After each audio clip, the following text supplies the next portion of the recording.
അനിശ്ചിതത്വങ്ങൾക്കും പ്രതിസന്ധികൾക്കുമൊടുവിൽ ജനനായകൻ തിയേറ്ററുകളിൽ ആവേശപൂർവ്വം വരവേറ്റ് വിജയ് ആരാധകർ. കേരളത്തിൽ ഫാൻ ഷോ തുടങ്ങിയത് 6 മണിക്ക്. തമിഴ്നാട്ടിൽ ആദ്യ ഷോ 9-ന്.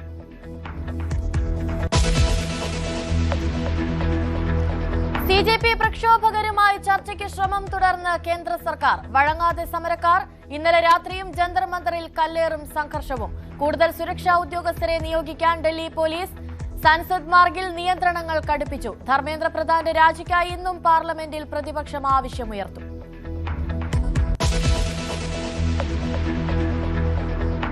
സ്ത്രീകളുടെ സുരക്ഷിത യാത്രയ്ക്കായി സർക്കാരിന്റെ പിങ്ക് ബസ് ഇന്നു മുതൽ. തുടക്കം തലസ്ഥാനത്ത്. ആദ്യ സർവീസ് തമ്പാനൂർ ടെക്നോ പാർക്ക് റൂട്ടിൽ. സർവീസ് വൈകിട്ട് 6 മുതൽ 10:45 വരെ.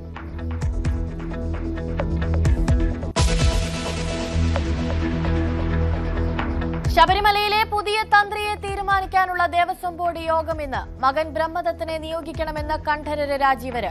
മാറ്റം ആവശ്യപ്പെട്ട് കത്ത് നൽകിയത് സ്വർണ്ണക്കൊള്ളയിൽ പ്രതിയായതിന് പിന്നാലെ ആരോഗ്യ കാരണങ്ങളാലെന്ന് വിശദീകരണം. തലമുറ മാറ്റം അംഗീകരിച്ചാൽ ബ്രഹ്മദത്തൻ ചിങ്ങപ്പുലരിയിൽ ചുമതലയേൽക്കും.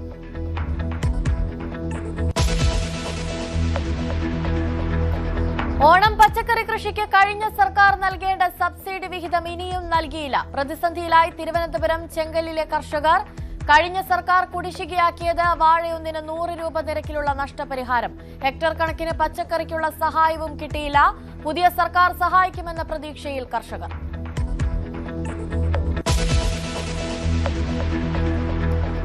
സഹപാഠികളായ പെൺകുട്ടികളുടെ ചിത്രം മോർഫ് ചെയ്ത് പ്രചരിപ്പിച്ച തിരുവനന്തപുരം മെഡിക്കൽ കോളേജ് വിദ്യാർത്ഥി പിടിയിൽ. അറസ്റ്റിലായത് 3-ാം വർഷ വിദ്യാർത്ഥി വയനാട് സ്വദേശി ആബേൽ. ജാമ്യം അനുവദിച്ചതിൽ പ്രതിഷേധിച്ച് വിദ്യാർത്ഥികൾ. മെഡിക്കൽ കോളേജ് പോലീസ് സ്റ്റേഷന് മുന്നിൽ നാടകീയ രംഗങ്ങൾ.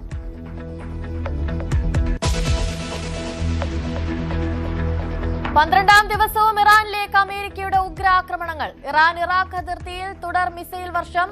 ഹോർമുസിൽ വീണ്ടും ടാങ്കർ ആക്രമിച്ച് ഇറാൻ. ചെങ്കടലിൽ 2 സൗദി ടാങ്കറുകൾ ആക്രമിച്ച് കത്തിച്ചെന്ന് ഹൂതികൾ. ഇറാനെതിരായ പുതിയ രഹസ്യാന്വേഷണ വിവരങ്ങൾ ട്രംപുമായി പങ്കുവച്ച് മൊസാദിന്റെ പുതിയ തലവൻ.